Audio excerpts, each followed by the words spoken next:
Prophète Église, bonjour. Bonjour. Tout le monde a un Nzambe Walisa. Il y a un tindio ya pena ara possible. Bon, prophète Walisa Adam Tumo Manakala. Alors il y a un mingi, mais il y a trop de doute. Il y a des doutes même à casser. Mais ça dit qu'au fil du temps, acte à opposer, façon à nous surveiller, dans le travail. Nous avons vivre l'homme sous miraculé. Et puis madame Azaboye Sanga, mon moutola, à Moutanzambe. Et Nazara est vraiment un doute. Mais d'ailleurs, au monde, à la preuve, Dieu m'a parlé personnellement.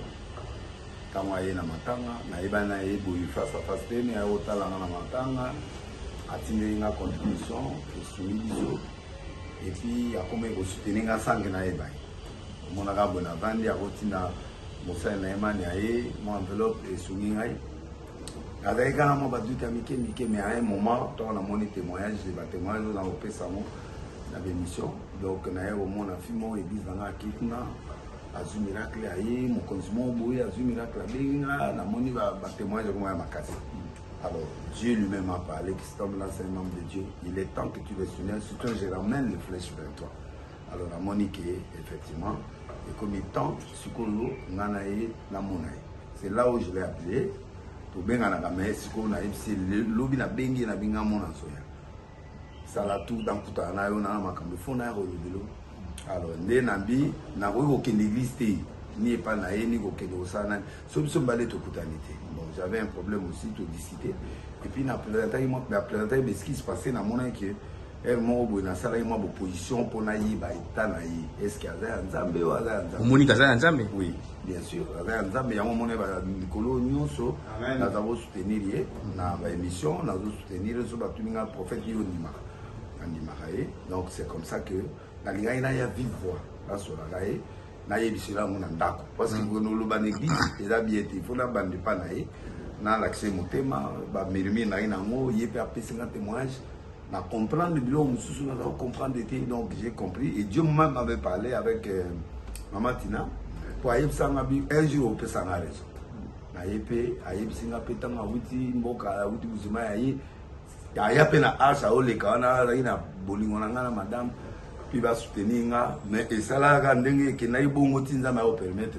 Oui, puis que banda tu veux maintenant première fois qu'on est au Koutani. Yaboui. Et là le mais l'aéroport vous allez là. Non l'aéroport on est parce que comme ça matanga na ba nani to Koutana mais siko face boito solo abiso bimbale to van na matanga to Koutani to solo mais boy ça siko rencontre officielle so moto ayena ndako moto se kandimé.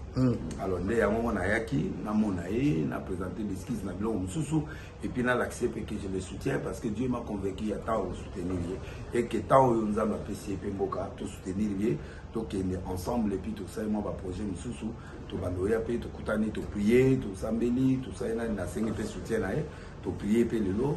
Donc moi je suis très content na koya kotale na ndako c'est un homme simple un homme bien et bandeko muso bana ba doute faut pas le parce qu'il y a des Laurentins. Amen. Amen. Pasteur Walisa, un petit mot me ramenant sur le prophète Denis Salogi pour nayo munyo ngeni. Koya pa nayi, koya nayi pa nayo. C'est normal parce que le koya lobi pe ya mabe à lobi ezate parce que un pour na kondima ya solo il faut d'abord na doute.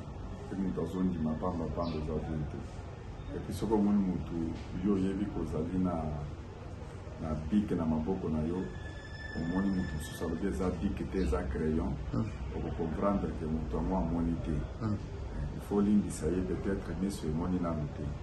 Donc yango tango siko ya yo ko yibisa ngange to solo di pena ye ai disinga ke papa na mandoko di mate na mandoko di mata mukete. Tala makamuzamba la kisinga tala ndenge zamba la kisima sinanga tala la bilembo ayiba lo bibeki nazaki kotala na biso azoto mitango sikoyo zamba yeko fungolanga ile na yeko c'est normal il faut ko kozala kandimwana de façon ko dimate ke batutu ba di makaka batu susu bako ko boya na mutema mabe batu susu pe bako ko boya po ba monite bato baza bakonasi ezali bato oyo andimaki te me ntango ya bundimi amoni sikoyo aye kolakisa yango vertement ke sikoyo namoni yango nazopesa merci et c'est normal mpo bolingo ya boye ndenge sikoyo alingi ngai ndenge andimi nzambe na biso mpe tozotravaille nzambe moko eza nango mabe te eza eloko moko ya kopesa nzambe merci yango mpe nayambaki ye nayambi ye makasi mabe ayambai nga ya babima nayambi ye mpe bien tofandi ezali mbala liboso ya suka te tozali ensemble nzambe asunga bango baza bato batravaille makasi na kati ya mboka oyo nga kutu nalobaki ntango toyaki na 2000 awa na Kinshasa tobandaki olingi ye makasi olingi ye makasi ndenge nini ya kosala mosala détermination charisme ezala ye ezala kakenza ezala basoni kafuta bakidjamina tout le monde là ces gens là travailler ozomona ke ezopesa biso mposa ya kosalela nzambe mosala na dimension wana mpona komema batema bato epa nzambe yango susi na biso ezali ke ndenge azali boye fo azongela lisusu kaka mozambe na ye wana na dimension wana mozambe wana kobanga nzambe komatisa de façon ke nzambe asala lisusu davantage otobenda bato epa nzambe tolingi ye makasi tozali ensemble nzambe apambola ye na komikitisa na koyawa parce que ainsiste elobi mpo ayawa komona motu aya uniquement ka mpona kosenga excuse kolakisaka etala ndenge tozalaki na ndenge tokomi ndenge na moni eza eloko malamu epuis koya ntina ndako en tout cas komikitisa boye kaka nzambe moto akosalama epuis na kati ye eloko mosusu econvaincre nga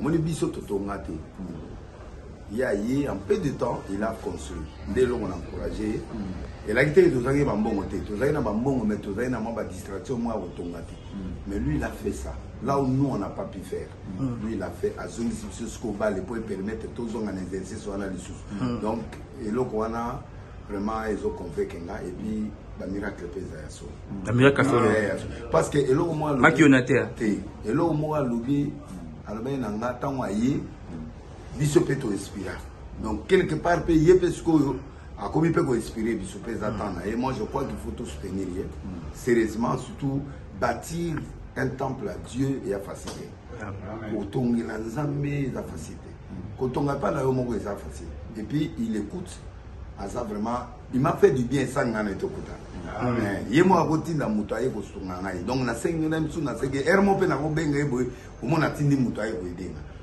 Donc, c'est-à-dire il faut dépasser comme ça. Moi, même la TV, avant na yao, il faut na yanga moko, na encourager, na yebise qui non, on est ensemble. Il est temps maintenant. On est ensemble ensemble kitoko. En attendant na ye, faut toi encourager. Tobo yande maman mabe, tobo yande ko forcer. Mais c'est un homme assis, un homme de prière. Aloba à côté ba poto poto. Et l'autre moni. Là, il faut tout le monde. À mon président de la République, il y a un message. Il y a le président Salayango, les lois coup de temps, ils ont raté parce que le président a eu une prophétie qui a besoin de Samoa Mambo Nzambe, a eu besoin de Samoa Mambo Nzambe, et Salemi Maramébélé. Il y a beaucoup de choses qu'on va témoigner dans le moment opportun. Donc, après de mon année, alors, quand il y a des témoignages, déjà 2, 3, c'est bon déjà, donc moi je les soutiens. Je suis là,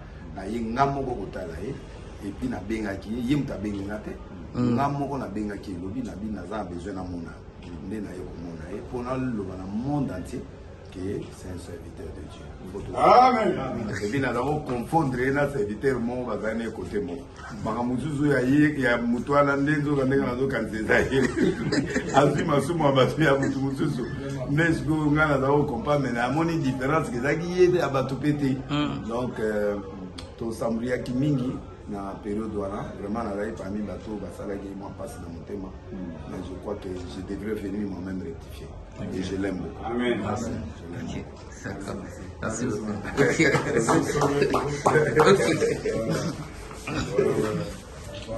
Aussi,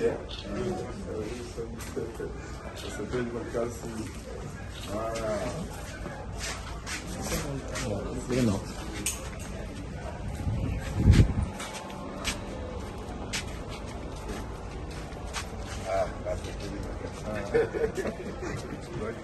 Merci beaucoup. Boni. Bon, papa. Ça va.